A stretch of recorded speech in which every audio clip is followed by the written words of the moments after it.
Aquele objeto que está na sua gaveta foi colocado lá de propósito. E eu sei disso porque eu fazia isso. Não estou falando de coincidência, estou falando de uma operação metódica, com mapeamento prévio, com critérios precisos de seleção, com execução cuidadosa, que eu realizei em mais de 60 lares cristãos em Sergipe durante 7 anos. Entrava na sua casa, identificava o ponto certo, deixava o que precisava deixar e saía antes que você voltasse do trabalho. Você acha que aquela briga que destruiu o jantar de domingo foi só estresse acumulado?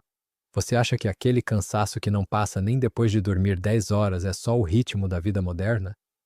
Você acha que aquela confusão que aparece toda vez que você tenta tomar uma decisão importante é só ansiedade? Durante 7 anos, a minha missão era entrar nas casas de famílias cristãs. Às vezes enquanto vocês dormiam, às vezes através de um presente dado com um sorriso na cara, às vezes durante uma obra que ninguém questionou. E instalar ali um ponto de acesso espiritual que operava 24 horas por dia, 7 dias por semana, sobre tudo o que acontecia dentro daquele lar. Hoje eu vou te mostrar como eu fazia isso, onde eu escondia, o que eu deixava, e como você identifica e remove o que pode estar na sua casa agora mesmo. Fica até o final, porque o terceiro tipo de esconderijo é o que nenhuma família olha, e é o que mais operava.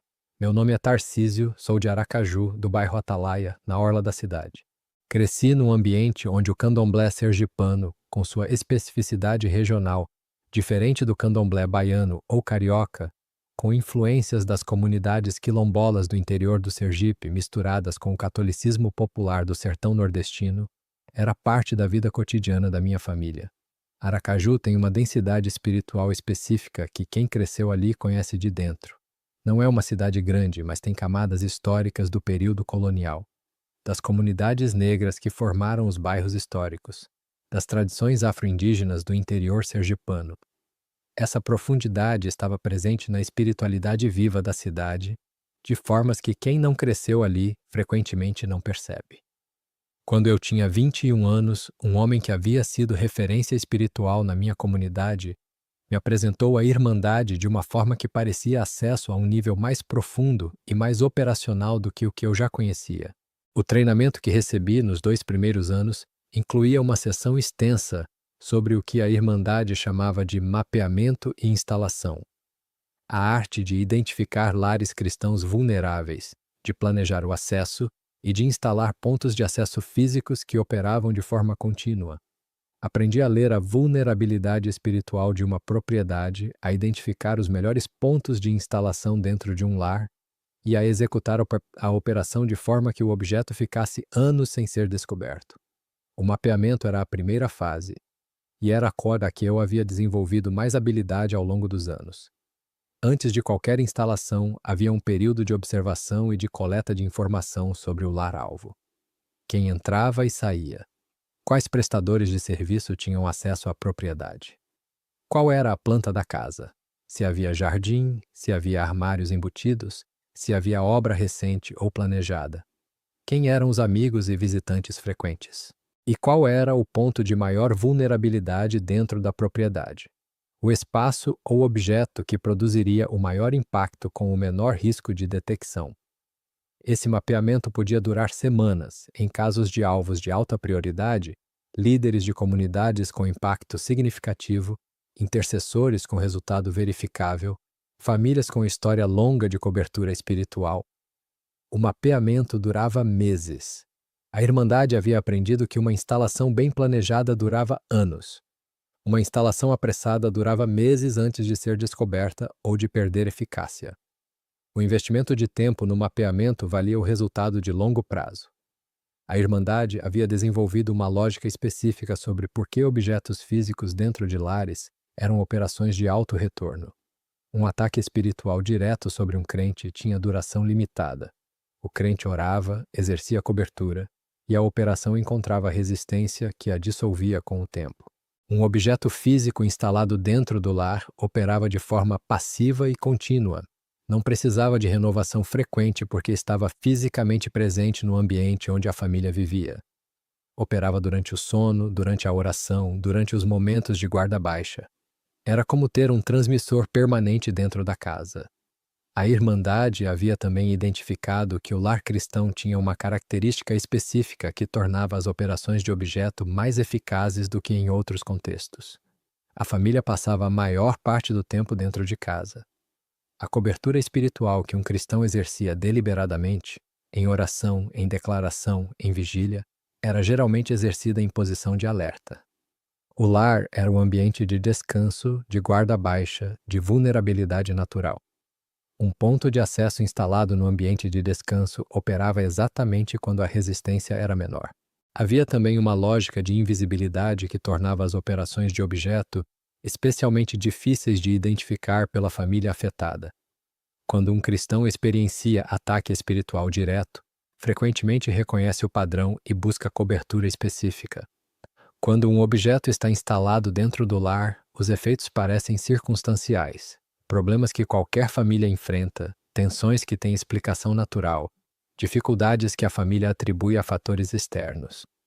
A invisibilidade da causa tornava a cura mais difícil porque a raiz nunca era identificada.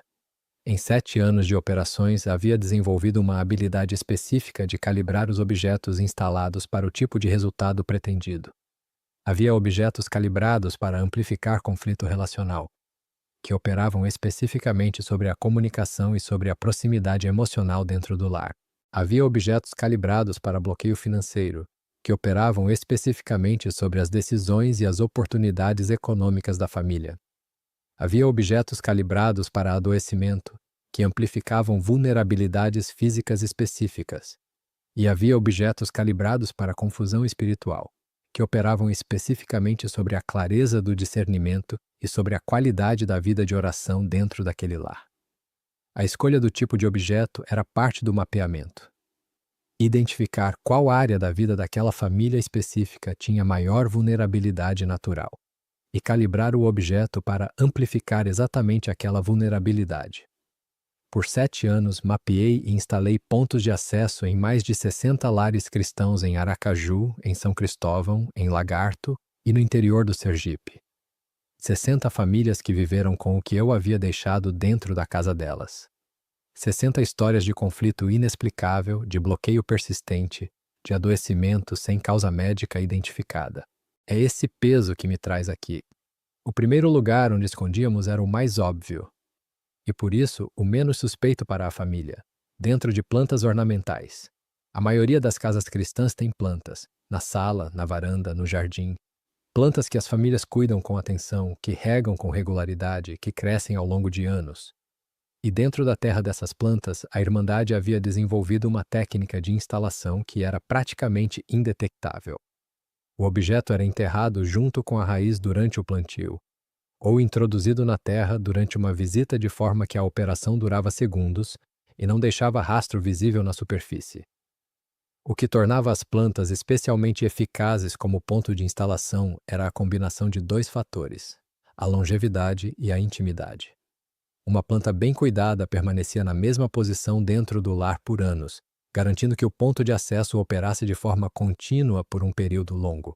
E as plantas eram regadas, tocadas, cuidadas pela família regularmente, o que criava um nível de contato físico e emocional com o espaço próximo ao objeto que amplificava o alcance da atribuição. Havia também uma dimensão estratégica sobre o posicionamento das plantas dentro do lar. A Irmandade havia aprendido que objetos instalados em plantas que ficavam nos cômodos de maior uso, sala, quarto do casal, escritório onde o pastor se preparava, produziam resultado mais contínuo do que objetos instalados em plantas de áreas de menor tráfego. O mapeamento do lar incluía sempre identificar qual planta ficava no ponto de maior proximidade aos moradores ao longo do dia. Havia também um critério sobre o tipo de planta.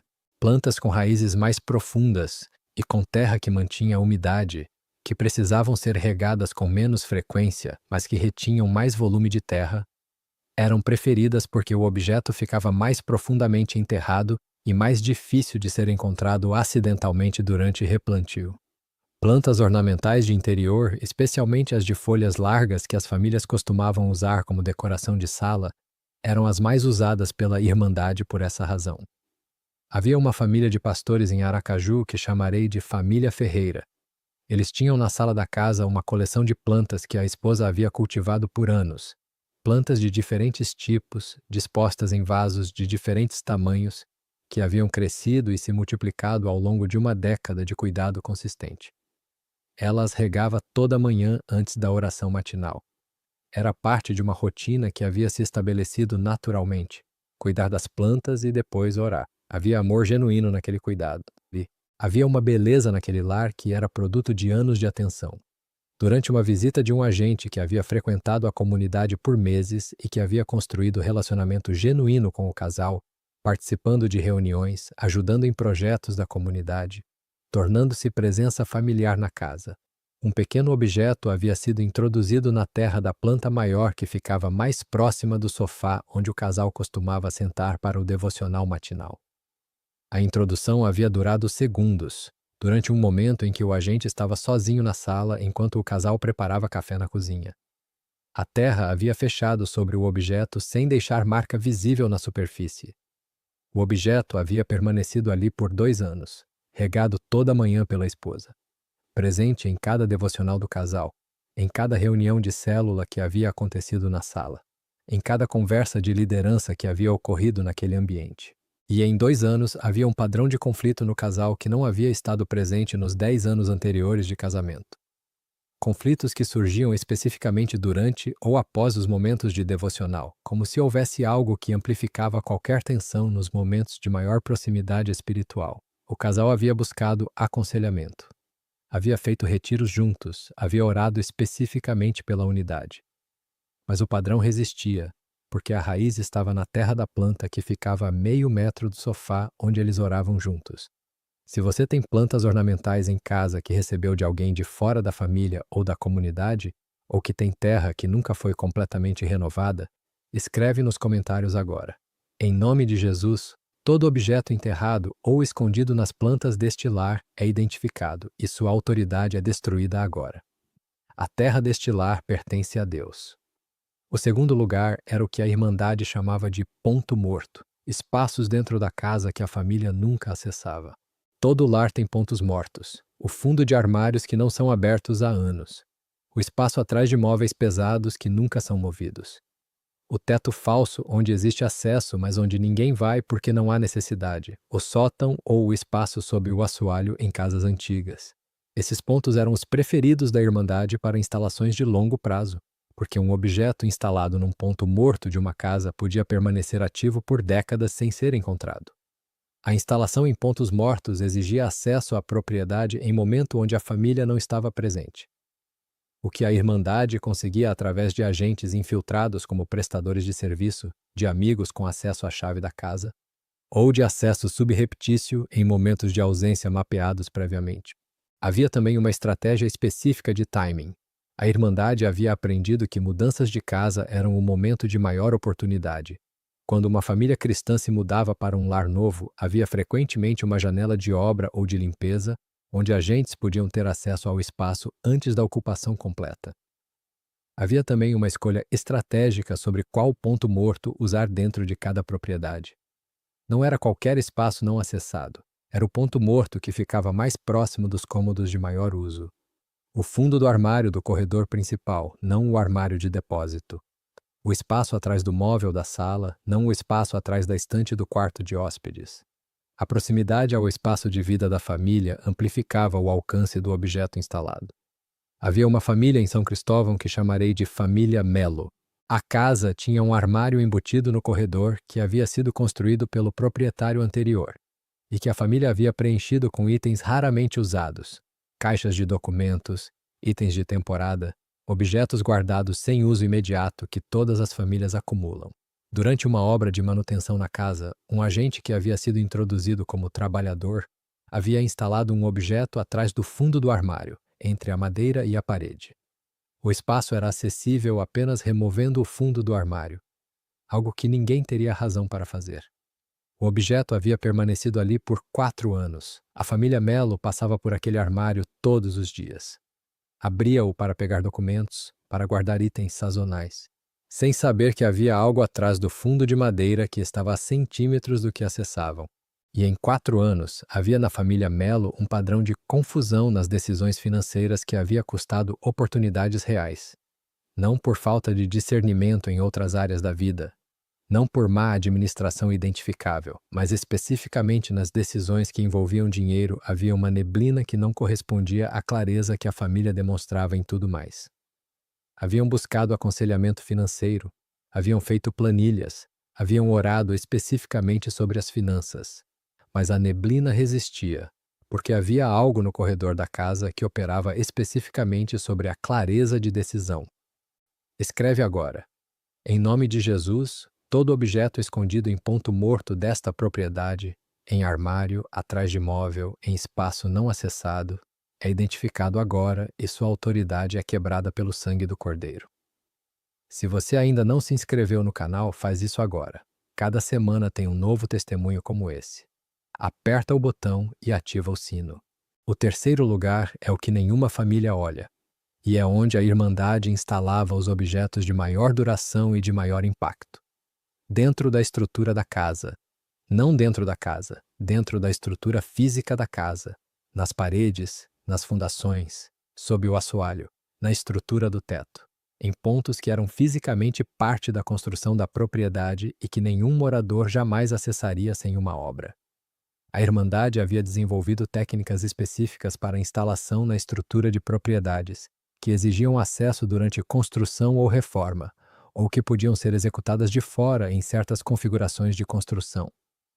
O objeto instalado na estrutura de uma casa não era afetado por mudança de móveis, por limpeza, por reforma de superfície. Ficava onde estava enquanto a estrutura ficasse de pé. A lógica estratégica da instalação na estrutura era diferente dos outros dois tipos. Não era calibrada para um resultado específico sobre uma área da vida da família. Era calibrada para comprometer a qualidade espiritual do ambiente como um todo, criando uma dimensão de peso no espaço físico que afetava tudo o que acontecia dentro dele. Oração naquele ambiente era mais difícil, concentração espiritual era mais custosa. A presença de Deus que uma família cristã experienciava em outros contextos parecia menos acessível dentro daquele espaço específico. Havia uma liderança em Lagarto que havia construído uma casa nova, um casal que havia planejado a construção por anos como base permanente de ministério e de família. Haviam orado sobre o terreno antes da compra, haviam declarado cobertura durante a construção. Haviam consagrado a casa na inauguração com a comunidade presente em celebração genuína. Era uma casa construída com intenção espiritual deliberada e consistente. Durante a construção, a Irmandade havia identificado a oportunidade através de um trabalhador infiltrado na equipe de construção. Alguém que havia sido apresentado como trabalhador confiável por um intermediário que não sabia o que estava fazendo. Durante um período de obra em que o casal havia saído e deixado a equipe trabalhando, o trabalhador havia inserido um objeto dentro da estrutura de uma das paredes da sala principal. O cômodo onde o casal havia planejado realizar reuniões de liderança, momentos de oração da família e os encontros de célula que havia sido a razão pela qual a sala havia sido dimensionada maior do que o necessário para a família. A casa havia sido construída sobre aquele ponto de acesso. A consagração havia coberto a superfície. A intenção espiritual genuína havia criado uma cobertura real sobre o ambiente visível, mas o objeto estava dentro da parede, na estrutura física, num ponto que a declaração de consagração não havia alcançado especificamente porque ninguém sabia que havia algo ali. E desde o dia em que a família havia entrado, havia algo no ambiente daquela sala específica que a família havia notado, mas não conseguia nomear. Uma qualidade de peso que variava sem explicação, uma dificuldade de aprofundamento espiritual naquele espaço específico que não acontecia nos outros cômodos. Uma sensação que alguns visitantes havia comentado sem conseguir identificar a origem. A família havia orado várias vezes sobre a sala. Havia feito unção do ambiente com presença da liderança. Havia trazido líderes de oração experientes para interceder sobre o espaço. Havia melhora temporária após cada intervenção. E retorno gradual ao mesmo padrão nas semanas seguintes. O objeto na estrutura não pode ser removido fisicamente na maioria dos casos sem demolição, mas pode ser cancelado espiritualmente com declaração específica sobre a estrutura da propriedade. Declaração que cobre não apenas o que está visível, mas o que está dentro da construção, o que está nas fundações, o que está em cada camada física da propriedade, para identificar e cancelar cada um dos 3 tipos de esconderijo e para estabelecer cobertura permanente sobre o lar, você precisa de um protocolo que vai à raiz. Depois da minha libertação, trabalhei com crentes que entendem de guerra espiritual de verdade. E juntos construímos exatamente isso. Chama-se Quebrando Maldições, o protocolo de 14 dias de libertação espiritual. O protocolo inclui uma sequência específica para a limpeza estrutural do lar, cobrindo os 3 tipos de esconderijo que a Irmandade utilizava, com declarações específicas sobre as plantas, sobre os pontos mortos e sobre a estrutura física da propriedade. Dia por dia. Declaração por declaração.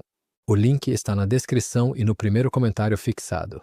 http esse 2 pontos / pay.kiwify.com.br /AO AFSTJ. Não espere. O inimigo não espera. Preciso te contar como saí. Estava no 7º ano de operação. Havia recebido uma designação nova, uma família cristã em Aracaju, que havia sido identificada como alvo prioritário por causa do ministério de cura que o casal exercia. Havia resultado verificável naquele ministério, pessoas que haviam sido oradas e que haviam experienciado cura real. A Irmandade havia identificado aquele casal como ameaça crescente e havia escalado a designação para o nível de instalação na estrutura, a operação mais permanente que a Irmandade executava.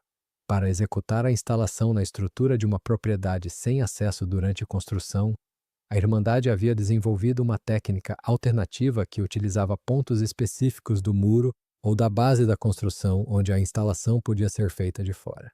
Essa técnica exigia um período de observação antes da execução, mapear rotinas da família, identificar momentos de ausência consistentes, confirmar que o exterior da propriedade era acessível sem presença de vizinhos. Durante o período de observação, eu havia mapeado a rotina da família com precisão. Sabia quando saíam, quando chegavam, quando havia movimento na propriedade. Havia um padrão de terças-feiras de manhã. Toda terça-feira, o casal saía antes das 8 para compromissos de ministério e retornava por volta do meio-dia. 4 horas de janela, mais do que suficiente. Numa terça-feira específica, fui ao exterior da propriedade para executar a instalação.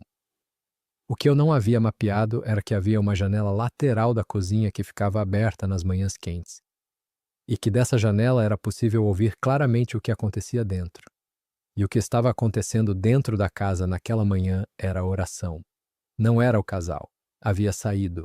Era a filha mais velha, que eu havia mapeado como estando na escola naquela hora, mas que havia ficado em casa naquele dia por alguma razão que meu mapeamento não havia capturado. Uma adolescente de 15 anos que havia ficado sozinha em casa e que havia escolhido, sem nenhuma obrigação, sem nenhuma audiência, sem saber que havia alguém do lado de fora ouvindo, passar aquela manhã em oração. Eu estava do lado de fora com o objeto na mão, pronto para executar a instalação. Ela estava do lado de dentro, orando pelos bairros de Aracaju, com uma especificidade e uma convicção que eu nunca havia encontrado em 7 anos de mapeamento de lares cristãos. Nomeando ruas, nomeando situações, com a certeza tranquila de quem acredita genuinamente que o que faz importa. Não executei a instalação, guardei o objeto, saí do exterior da propriedade e não voltei. Nos meses seguintes, o processo que havia estado acumulando por anos chegou ao ponto de ruptura.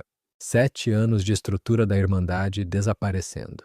60 lares com pontos de acesso que eu havia instalado. O peso daquilo era concreto e específico, não abstrato, não genérico. Eram 60 famílias com nomes, com rostos que eu havia observado de longe durante o mapeamento, com histórias que eu havia estudado para identificar os pontos de vulnerabilidade. O que me ancorou foi a memória daquela adolescente orando pelos bairros de Aracaju numa manhã de terça-feira sem nenhuma audiência, com a convicção de quem acredita genuinamente que as palavras que fala para Deus numa cozinha de casa chegam ao destino. Havia algo naquela convicção que era mais real do que tudo que eu havia perseguido por 7 anos. 2 anos depois, me tornei cristão numa comunidade no Atalaia. E o primeiro serviço que ofereci foi ensinar famílias a identificar e a fechar os pontos de acesso que a Irmandade havia instalado, porque de todos os conhecimentos que havia trazido de 7 anos de operação, Esse era o mais urgente de reverter. Havia instalado em 60 lares. Queria aprender a purificar cada dimensão que havia contaminado. 9 anos depois da libertação, ainda aqui, fazendo exatamente isso, então leva o que te mostrei. Plantas ornamentais, especialmente aquelas recebidas de fora da família ou da comunidade, ou que têm terra que nunca foi completamente renovada. O processo de limpeza é físico e espiritual. Retire as plantas dos vasos, inspecione a terra com atenção. Procure qualquer objeto que não seja raiz ou pedra natural. Descarte toda a terra existente fora da propriedade. Não dentro de lixo dentro da casa, fora da propriedade. Lave os vasos com água corrente, replante com terra nova, e durante todo o processo declare: em nome de Jesus, toda a terra deste lar que carregou o objeto de acesso espiritual é purificada. O que foi enterrado com propósito de bloqueio perde autoridade. Esta terra pertence a Deus. O que eu replanto nesta terra cresce em terreno coberto. A ação física combinada com a declaração espiritual é o que fecha o ponto de acesso completamente. A declaração sem a ação física deixa o objeto no lugar. A ação física sem a declaração remove o objeto, mas pode deixar resíduo espiritual. A sequência correta é: declaração de cancelamento, remoção física, declaração de purificação sobre o espaço onde o objeto estava. Pontos mortos. Os espaços da casa que não são acessados regularmente, dedique tempo a percorrer fisicamente o fundo de armários, o espaço atrás de móveis grandes, qualquer espaço da propriedade que não é visitado com regularidade. Não é necessário desmontar tudo. É necessário percorrer os pontos cegos com intenção e com declaração específica sobre cada espaço. Em nome de Jesus, este espaço, nomear o espaço, está sob cobertura. O que está escondido aqui é identificado pelo discernimento de Deus e perde toda a autoridade agora. A especificidade da declaração sobre cada espaço identificado produz resultado mais preciso do que declaração genérica sobre a casa inteira. E a estrutura física da propriedade, paredes, fundações, assoalho, teto, que não pode ser inspecionada fisicamente, é coberta por declaração específica sobre cada camada da construção. Em nome de Jesus, declaro que a estrutura física desta propriedade, cada parede, cada fundação, cada ponto da construção, o que está visível e o que está dentro das paredes, pertence a Deus. Todo objeto instalado na estrutura desta casa, seja por quem construiu, seja por quem reformou, seja por qualquer agente que teve acesso à propriedade, perde autoridade agora pelo sangue do Cordeiro. A base sobre a qual esta família vive é base coberta. Preciso pausar aqui para nomear algo importante. O que estou mostrando não é para produzir paranoia sobre cada objeto e cada espaço da casa. A maioria dos lares cristãos não tem pontos de acesso instalados deliberadamente. A maioria dos vasos de plantas tem apenas terra e raízes. A maioria dos fundos de armário tem apenas poeira e itens esquecidos. O que estou mostrando é que há um tipo específico de operação que a Irmandade executava e que tem marcadores reconhecíveis. O marcador principal não é o objeto em si, é o padrão de resultado no lar que não cede com tratamento natural. Conflito que ressurge após resolução genuína, bloqueio financeiro que resiste a mudanças de comportamento. Dificuldade espiritual num cômodo específico que não acontece nos outros. Esses padrões, especialmente quando combinados com memória de visitas de pessoas cuja procedência espiritual é incerta, ou com objetos herdados ou recebidos cujo histórico é desconhecido, são os sinais que justificam a atenção específica. Em 7 anos de operações, os lares que ofereciam maior resistência às instalações eram os que tinham cobertura regular e específica. Não apenas cobertura genérica sobre a casa e a família, mas cobertura declarada sobre os objetos, sobre os espaços, sobre a estrutura. Essa especificidade é o que fecha os pontos de entrada que as operações de objeto precisavam.